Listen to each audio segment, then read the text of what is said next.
Bonjour et bienvenue, je suis ravie de vous retrouver ici avec JN qui va nous livrer ici son témoignage. Bonjour JN.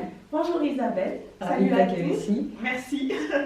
Alors, je me présente un petit peu. Oui, vas-y, volontiers. JN, 38 ans, bientôt 39. Je suis médecin, j'ai une petite fille de 19 mois, puis je suis mariée. Voilà. Et puis je suis suivie par Isabelle depuis presque une année. On a commencé en février, donc effectivement, ça va presque un an. Ouais. Alors, première question, comment tu as découvert en fait mes services ou qu'est-ce qui t'a attiré en fait quand tu as vu ce que je proposais? Alors, j'étais en postpartum, pas très proche, hein, on était presque à plus de 6 mois après. Voilà, j'avais le feu vert de mon gynéco pour reprendre une activité sportive. Bien sûr, alors sans pression, hein, moi je suis pas du tout dans tout ce qui est retrouver son corps en 2 mois à la Victoria Beckham après accouchement, mais je voulais aussi me recentrer sur moi-même, me réapproprier mon corps après une grossesse, un accouchement et tout ça. Et puis j'avais fait beaucoup d'abonnements dans des salles fit, du plus luxueux au plus basique, et c'est vrai que j'arrivais jamais à tenir. J'y allais 1 mois, 2 mois, 3 mois, alors que je suis quelqu'un de super discipliné. Oui, mais vrai. La vie faisant, mes engagements professionnels, je fais passer toujours les patients avant moi. Je dis allez, vas-y, c'est pas grave, tu vas pas t'entraîner aujourd'hui, mais tu vas voir tel patient, etc., etc. Et puis je me rends compte que du coup, il n'y a jamais d'espace pour moi. En plus, avec une petite fille qui débarque dans toute l'équation, donc je me suis dit, tiens, je vais essayer un coaching. Déjà, pour être plus accompagnée de manière plus sécure, parce que ce corps, je ne savais plus tellement comment me réapproprier, puis au niveau des limitations, de comment reprendre gentiment mais sûrement. Et puis, je me connaissais, je voulais vraiment qu'il y ait quelque chose de structuré, un engagement et puis une relation qui fait que je tienne sur le long terme aussi. Et c'est ce que je cherchais. Donc, comment je l'ai trouvé? J'ai cherché un peu sur Internet, de base. Et puis, je regardais une solution qui soit aussi raisonnable pour moi sur le long terme, c'est-à-dire en centre-ville, pas trop loin, pas que je dois faire 20 minutes aller, 20 minutes retour, parce que je sais que ça ne va pas être fait sur le long terme, ça ne va pas être tenu. Et puis, ton site il m'a parlé, ton approche, pas des photos phénoménales d'avant-après, 40 kilos en une semaine, parce que je sais que ça, c'est pas simple, quoi. Et puis voilà, je t'ai écrit un WhatsApp, je crois. Oui. Voilà. Et puis on a booké un rendez-vous. Et c'était sur mes résolutions de 2024 de me donner du temps moi-même et je l'ai tenu, je suis contente. Ah bon, oui, voilà. Je précise effectivement aussi que je n'étais pas une candidate standard à la perte de poids. Tu n'étais pas en surpoids, tu étais en postpartum, mais de loin pas en surpoids. J'avais des kilos normal, quoi, on va dire, voilà. Postpartum, mais je n'étais pas là, enfin, je t'ai jamais demandé, j'ai tel objectif pour tel... Voilà, c'était plus tonifié. Oui. Faire du sport en ayant les bons placements aussi. Oui, oui. Et puis regarder aussi au niveau nutrition aussi. Au niveau nutrition, alors voilà, je me suis dit 2023 c'était beaucoup centré sur la petite, 2024 je me centrais un peu plus sur moi-même. Donc il y avait nutrition, donc je suis médecin, en nutrition on n'était pas tellement au début, je peux vous le dire, c'est pas du tout ma spécialité. Et puis aussi les bons placements, parce que j'ai fait par exemple des cours collectifs, pour ne pas en citer quelques-uns, mais c'est vrai que j'avais après des douleurs, des limitations, et puis ça me dégoûtait un peu. Et j'ai tendance toujours à avoir des cervicalgies, des douleurs au niveau de la nuque, tout ça, donc j'avais besoin vraiment d'accompagnement. Et puis comme je te disais, le corps, je le connais plus comme je le connaissais. Il y avait quand même, j'ai fait une opération après la reprise, après l'accouchement, pour reprendre un peu ce qu'il y avait à reprendre, tout ça. Donc voilà, c'était pas tout simple. Oui. Et je voulais vraiment être dans un milieu sécure. Et c'était important pour moi aussi, peut-être de tomber aussi sur une femme, je sais pas. Je me suis pas posé la question en soi au début, je restais assez ouverte. Mais finalement, je trouve que ça match plutôt bien. Donc voilà. Qu'est-ce qui t'a peut-être surprise dans cet accompagnement? Qu'est-ce qui t'a étonné au cours de ce parcours? Alors, le premier mot qui vient en tête, je précise qu'on n'a pas du tout préparé cette interview. Non, c'est vraiment on va le faire authentique et au naturel. C'était la bienveillance. Mais vraiment. Parce que moi, j'avais toujours cette image dans les salles, quand on se jauge, que le coach dit non, mais là, maintenant... j'ai toujours peur que ce soit un peu le truc, comme je t'ai dit, un peu là, mais marche ou crève, quoi. Puis il y avait cette bienveillance, mais en même temps, le challenge. Il y a aussi un lien qui s'est créé sur le plan humain qui fait que voilà, moi je me réjouis. Avec Isabelle, on a pris des créneaux sur la pause de midi parce que c'était aussi le plus ergonomique pour moi dans mon agenda. C'est-à-dire ça me permettait de couper la journée, le soir je peux chercher ma petite tranquillement, et j'avais cette énergie-là, ce boost. Et puis, oui, et puis le fait que j'apprécie, pour moi la musculation, c'était, je me suis dit, mais tu connais mon tempérament, je me suis dit, je vais un peu m'emmerder. Ça va être un peu. Moi d'habitude je fais plus de cardio, plus de cycling, plus de choses un peu boum boum boum. Puis je me suis dit tiens, pas de musique, pas de. Voilà. Et puis on n'a jamais eu de problème de meubler l'espace et puis de s'amuser en fait. Et puis je me suis dit, d'habitude il y a toute cette effervescence dans les salles et tout, comment ça va se passer hein, je peux même pas tricher. mais en fait, ouais, je m'attendais pas que ce soit aussi sympa en fait. Voilà. Oui. Que ce soit à niveau même au plan relationnel ou même au niveau de l'entraînement, je me suis retrouvée à avoir du plaisir en fait à faire de la musculation. C'était pas gagné? Ah non, c'était pas gagné. Moi, c'était plutôt pilates, yoga, des sports plus féminins, on va dire, voilà. Réformère, des choses comme ça, ou vraiment des choses style cours collectif, cycling, plus cardio, alors haute intensité, musique à fond les caisses, voilà. Oui. Mais c'est un peu les deux formes que je connaissais pas cette forme un peu intermédiaire entre les deux, où c'était vraiment personnalisé pour soi. Puis ça m'a vraiment beaucoup aidé. Qu'est-ce que ça t'a apporté du coup? Parce que je pense que c'est une comparaison quand on fait que des activités plus douces ou pilates, yoga, qui sont très bien, pour moi ils sont complémentaires. Et cardio, et là, maintenant que tu as un peu plus de recul, parce que tu as vu aussi les effets de la musculation. Alors, dans mon background, moi avant, même quand j'étais étudiante, j'allais en salle même 5 fois par semaine. Après, avec le travail, effectivement, c'était plus tenable pour moi. Je me suis inscrite en commençant mon activité professionnelle, je me suis inscrite à divers salles, comme je t'ai dit. J'ai fait je t'en avais parlé, du plus UP ou normal, basique. C'est vrai que, et ça mon mari en témoigne, j'ai jamais eu autant de transformation physique. Avec peu, finalement, on ne fait pas 10 heures par semaine. On se voit 2 heures par semaine. 2 heures par semaine, moyenne pour le sport. Mais c'est vrai que j'étais abasourdie par la transformation. Alors oui, je partais d'un corps postpartum, mais c'est vrai que même au niveau définition, au niveau tonicité et puis force, parce que pour un enfant, il faut de la force, je vois que je peux compter sur ce corps, que finalement, avant, je me suis dit, mais là, je ne peux pas porter, je suis un peu plus faible, un peu machin. Mais c'est vrai que je trouve que le travail du coup est beaucoup plus designé peut-être, et puis les objectifs, ils sont beaucoup plus rapidement atteignables parce que c'est du sur-mesure, en fait, finalement. C'est comme je dis, acheter une robe H&M ou acheter une robe un peu plus confectionnée pour soi, c'est pareil en fait. C'est finalement, la coupe elle va tomber mieux sur le corps et puis finalement mon corps il me ressort. Oui, et c'est plutôt mon entourage qui me fait la remarque parce que moi, comme Isabelle elle sait, je suis connue pour ne pas avoir une balance à la maison. Oui, c'est une des rares personnes. Oui, ça arrive. Alors, je ne regarde pas du tout, mon premier paramètre c'est mon jean. Oui. Et puis, et c'est très bien. L'entourage. Oui. Et puis l'entourage il me dit. Alors moi je vois pas. Tu le vois tous les jours donc. Je vois tous les jours. Alors oui, donc j'ai des pulls, je suis assez menue en haut, enfin tu le sais, mais j'ai des pulls du XXS de lesquels je rentre plus. Parce que je me suis là au niveau masse musculaire. Pour la bonne cause. Pour la bonne cause, hein. Voilà. Bah oui, parce que. T'as pas l'impression que tu as développé un corps de camionneuse. Non, d'accord. Voilà, je précise. Je suis loin d'être camionneuse. Ça nous parle de beaucoup de femmes qui disent musculation, je vais devenir carré à Moragas. Alors justement, moi en apprenant un peu plus sur la musculation, je me suis beaucoup intéressée, on en a parlé beaucoup, pour arriver à ce bodybuilding de camionneur, mon Dieu, il faut que vous viviez pour ça, que vous respirez pour ça, que vous mangez exclusivement que pour ça, et encore. Non, c'était jamais l'objectif.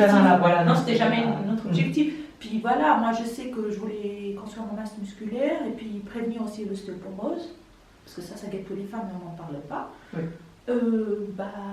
Moi je travaille aussi avec beaucoup, de par mon métier, avec des personnes âgées, je voyais comment on vieillit, comment on finit, et puis je t'ai toujours dit, j'ai pas envie de finir avec 10 personnes qui m'emmènent aux toilettes. Enfin, j'exagère un peu, mais c'est un peu ça. C'est un investissement dans ma qualité de vie plus tard. Oui, comme je t'ai dit, à un moment, peut-être que on s'achète moins de choses, mais ma foi, moi je investis dans ça et je l'ai choisi et puis ça me fait beaucoup plaisir. Et puis je vois sur ma qualité de vie, sur le sommeil, sur sur le niveau stress, quand je rentre chez toi et quand je sors de la séance, je ne suis pas dans le même monde, ce qui est sûr. Alors, en général, j'essaie d'avoir le sourire, mais il y a des jours avec, des jours sans. Voilà, il y a des jours avec, il y a des jours sans, les jours avec moins de sommeil, parce que peu importe les aléas, ta petite fille évidemment. Oui, voilà. Mais on adapte toujours. Là, mon but, toujours, c'est que... Ta première question, c'est comment va la forme aujourd'hui? Oui. Et ça, tu t'adaptes parce que tu sais que moi, mon tempérament, comment il est. Je suis plutôt go, et toi, tu fais là. Des fois, oui. Ouais. Mais ça va. Mais en tout cas, oui. On trouve le juste milieu. Oui. Et je trouve intéressant parce qu'il n'y a pas beaucoup de personnes à 38 ans qui vont se dire, alors c'est peut-être aussi par rapport à ton métier, tu vois des personnes plus âgées, mais te dire, ok, je serai comment dans 30 ans? C'est ça. On n'y pense pas forcément maintenant.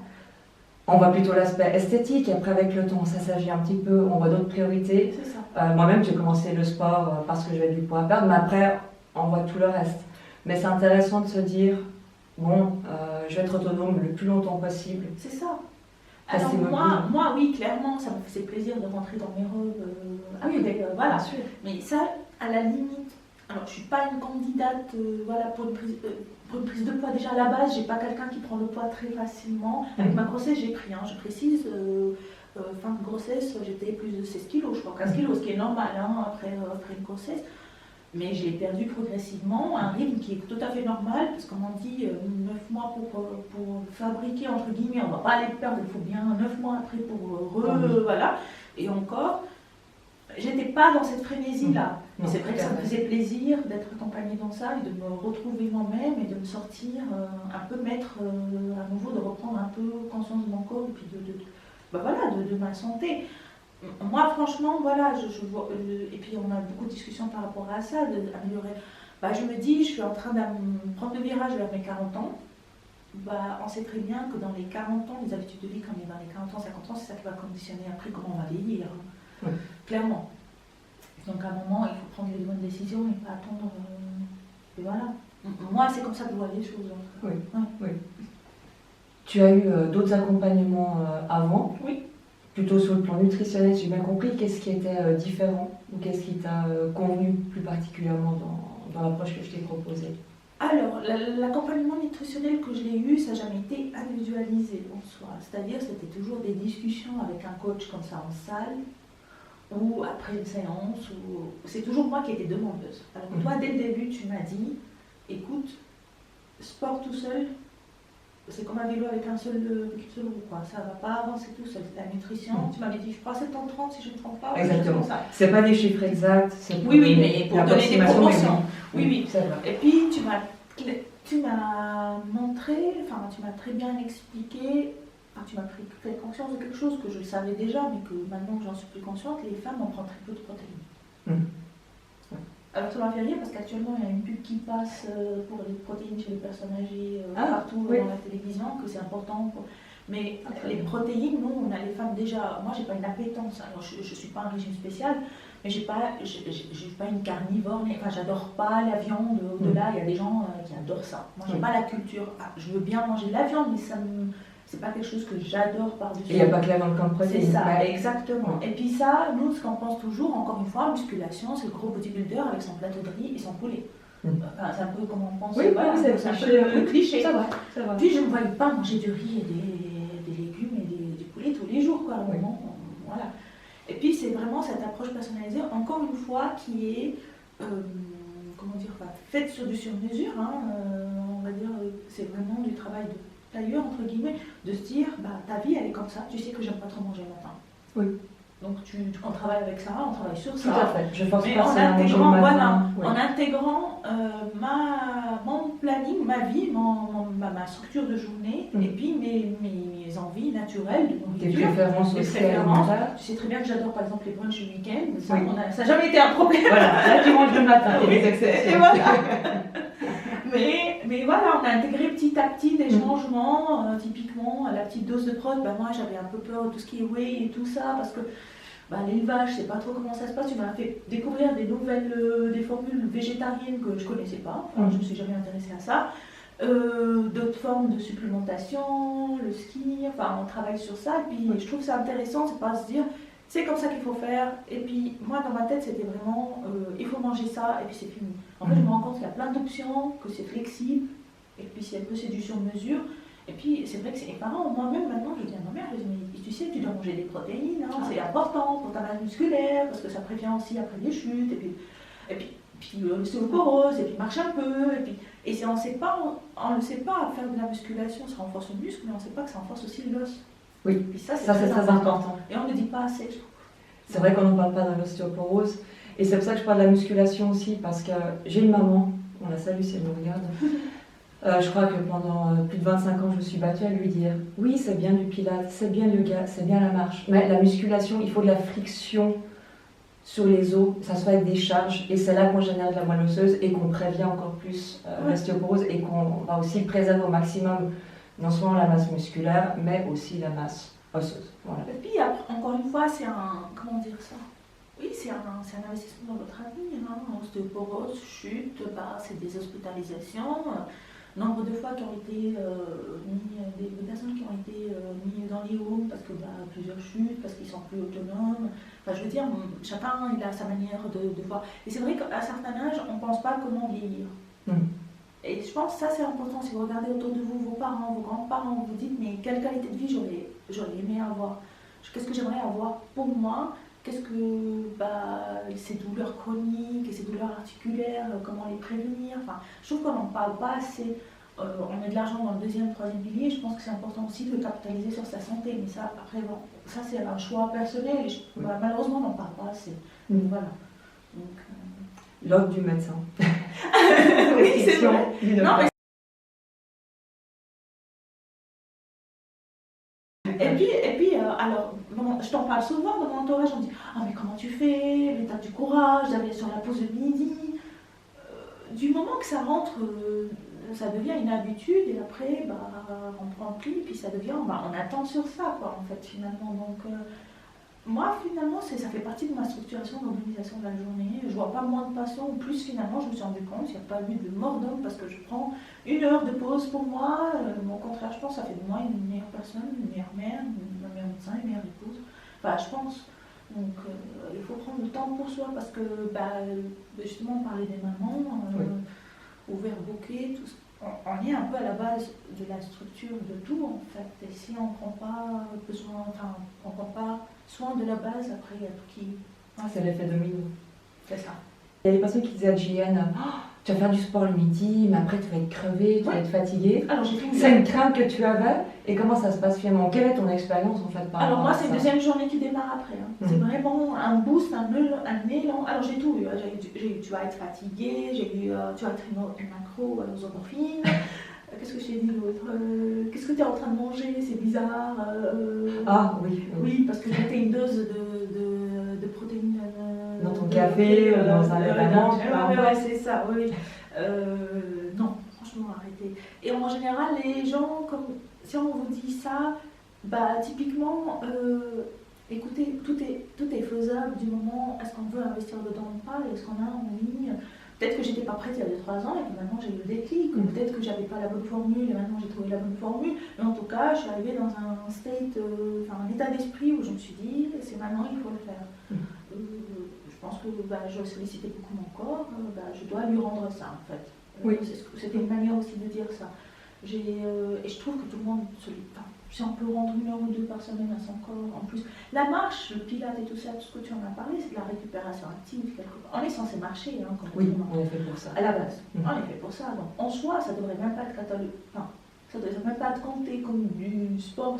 Parce qu'on n'est pas censé être dans des voitures toute la journée assis devant des ordinateurs. Si on voit historiquement l'être humain, comment il est censé fonctionner en soi. On n'a jamais vécu dans une ère industrielle où il y a autant de calories disponibles par jour.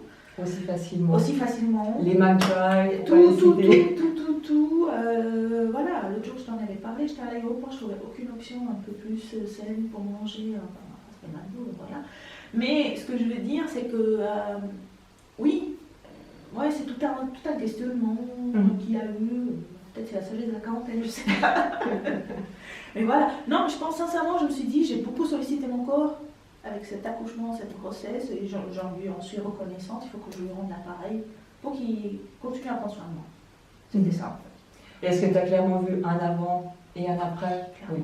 Rien à voir. Que ce soit au niveau de que ce soit au niveau de tonicité, que ce soit au niveau de l'énergie, au niveau de le muscle, j'ai plus j'ai des bras quoi. Maintenant moi avant il m'était impossible de me baisser je pense et prendre ma petite du tapis de jeu et de la porter et de me lever en même temps, c'est pas possible. Enfin je veux dire, il y a un équilibre qui est là, il y a une coordination qui est là, il y a une force, il y a... Alors que ta petite est devenue plus lourde pour la force des choses. Oui, en plus c'est pas une masse statique. Mais oui. Et puis même au niveau de ma tête, quoi. Enfin, dans ma tête, je sens que voilà, il y a du temps pour moi. C'est un moment pour moi, c'est important. Et ça fait pour moi, après, je suis meilleure, je pense que je suis meilleure pour mes patients, pour ma famille, pour tout le monde, quoi, même pour moi-même. Donc, pour moi, c'est de win-win, quoi, quelque part. Ouais. Qu'est-ce que tu dirais justement à toutes ces mamans ou toutes ces femmes, peu importe qu'elles soient occupées par leur famille, par leur carrière aussi, je travaille aussi à 100% avec un métier prenant et stressant aussi. Qu'est-ce que tu dirais à toutes ces femmes qui hésitent ou qui ont de la peine à prendre ce temps pour elles ou qui disent « ouais, non, mais c'est égoïste de prendre du temps pour moi ». Non. Alors, c'est pas égoïste parce que, comme tu dis, on est à la fondation de tout. Hein. Si on n'est pas bien, on ne peut plus travailler, on ne peut plus produire, on ne peut plus s'occuper de sa famille. C'est aussi au niveau bien-être psychique, on est tendu, on s'énerve vite, on est plus à cran. Quand on est bien dans son corps, on est bien. Enfin, je veux dire, il y a un bien-être qui en sort aussi. Après, c'est pas pour être alarmiste, mais à un moment, il faut prendre soin de son corps avant qu'il vous force à en prendre soin. Oui. Et à un moment, il faut s'écouter aussi. Si vous commencez à avoir des douleurs, à ne pas avoir d'énergie, typiquement, moi, j'avais pas assez d'énergie sur toute la journée parce que je mangeais un peu n'importe comment quand je pouvais, tout ça. Là, j'ai plus ces crashs à la fameuse 16 heures où d'assez, il faut prendre un café, alors que non, c'est juste que ma nourriture n'était pas... il n'y avait pas assez de glucides lents, il n'y avait pas assez de protéines et je ne pouvais pas tenir. La glycémie n'était pas régulée non plus. C'est ça. Et puis à un moment ou à un autre, moi je pense que c'est un investissement à faire pour tenir, que c'est un marathon, c'est pas un sprint. Tout à fait. Je ne suis pas la méthode la plus rapide. C'est ça. Et puis je n'ai jamais été là pour être... pourtant je suis quelqu'un de très compétitif, mais je ne suis pas là pour d'avoir le meilleur corps qui soit. Je suis là pour être la meilleure version. C'est un peu cliché, mais de moi-même. J'ai pas envie de me changer. J'ai envie de me donner le potentiel oui, encore une fois, c'est une manière un peu de se remercier de soi-même parce que ça m'a porté, ça m'a fait faire des gardes, j'ai fait des nuits blanches, j'ai révisé, j'ai porté un enfant. Je trouve qu'à un moment, il faut prendre soin de ce corps pour qu'il continue à prendre soin de nous. Et puis certains âges, je veux dire, à 25 ans, ça passe ou pas. Les nuits blanches, tout ça, à certains âges, ça devient plus compliqué. Et aussi, c'est ça, c'est un investissement dans son avenir, en fait. Et de se dire, 2 heures par semaine, typiquement. Franchement, aussi, moi, le conseil que je donnerais, c'est faire en sorte de trouver la formule, la manière de faire qui est que vous pouvez tenir sur le plus long terme. C'est clair que si vous prenez un coach à 2 heures de route, je dis n'importe quoi, que sur votre pause de midi, que vous devez après aller chercher les enfants et que vous mettez déjà 30 minutes aller, 30 minutes retour, plus 1 heure sur place, plus la douche et tout, vous allez tenir ça 1 semaine, 2 semaines, 3 semaines, mais à un moment ça ne va pas tenir, ça va être vraiment au bon horaire pour vous. Dans un environnement où vous vous sentez vraiment de la bienveillance et puis qui c'est un accompagnement pour vous, pour faire ce voyage. Donc à la lumière de ça, est-ce que tu recommanderais mes services et à qui en particulier? Alors, moi je recommanderais à tout le monde, franchement, toutes les tranches d'âge et des bénéfices. Ça c'est clair. Encore une fois, c'est prendre soin de son corps pour qu'il prenne soin de nous. Donc je pense que tout le monde est intéressé par ça, il devrait être intéressé par ça. Isabelle, c'est pas son approche, les fameux before-after bizarres avec 40 kilos d'un coup. C'est pas ta manière de faire. La manière yo-yo agressive. Voilà, non, agressive et puis qui met en péril la santé des gens. Enfin, ça, c'est pas ton style. Tant mieux. Et puis, vraiment, d'avoir cet accompagnement, comme j'ai dit, mais du sur-mesure. Ce qui est bon pour vous n'est pas forcément bon pour moi. Ce que moi, j'ai des intérêts. Oui, moi, j'étais pas forcément, dès le début, j'ai dit, moi, j'ai pas de balance, le poids, à la limite, voilà, je regarde pas tellement. Mais ça peut être, je peux comprendre que ce soit vraiment un objectif pour beaucoup de personnes. Qui ont du surpoids à perdre. Ça, c'est parce que, voilà, à un moment, il y a aussi un poids.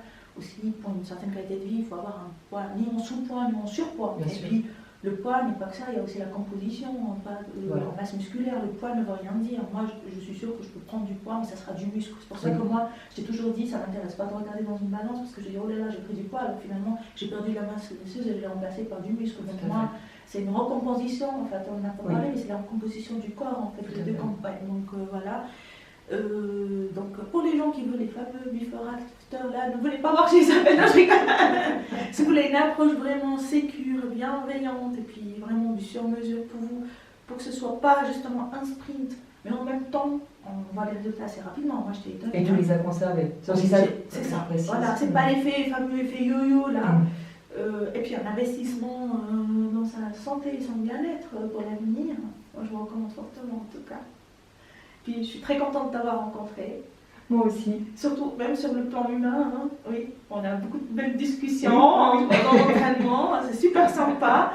Donc voilà, c'est devenu nos rendez-vous hebdomadaires. Du midi. Oui, du midi. Voilà, comme ça tout le monde sait où je vais. Tout le monde sait où je vais. De toute façon, dans mon cabinet. Maintenant, on m'arrête plus, on sait que je trace direct. On ne se dérange plus, on sait qu'il faut te laisser à ton sport, que tu seras encore plus agréable et plus souriante après. C'est ça. Tout le monde sait que je trace direct et ça me va très bien. Autre chose Merci. Merci à toi. J'espère que ton témoignage va inspirer d'autres personnes, en particulier des mamans, des femmes professionnelles qui ont un emploi du temps chargé. Je pense que si toi tu peux le faire, on dit même tout le monde peut le faire, c'est une question de faire une priorité. Je pense. Parce que tu sais, j'ai pas de famille ici, j'ai peu de. Enfin voilà, pour garder ma vie ou des trucs comme ça, mais je pense que oui. Après, les remarques que j'ai souvent, je t'en ai parlé, c'est au niveau questions financières, tout ce qui est financement. Moi, je dis toujours, à un moment, c'est vrai que je pouvais m'acheter un pull en plus ou un jean en plus avec cet argent-là, mais finalement, c'est un investissement. Dans ton capital santé, en fait. Voilà, et puis à un moment, ça vient et ça part, quoi. Donc voilà. Merci beaucoup, Gia. Merci à toi. Merci à vous. J'espère que ce témoignage vous aura vraiment inspiré. Donner une motivation, de l'espoir pour certaines personnes, pour que tout est possible, qu'on arrive à cumuler. Oui, on est des jongleuses, les femmes. De maman, on est des jongleuses, de professionnelles et de prendre soin de soi. Mais il faut mettre aussi le rôle de prendre soin de soi dans les objectifs, je pense que c'est ça qui est important. On ne le dit pas assez aux femmes. Alors ce sera votre rappel. Voilà, prenez soin de vous. Exactement, prenez bien soin de vous et à bientôt. Merci, Jeanne. Au revoir.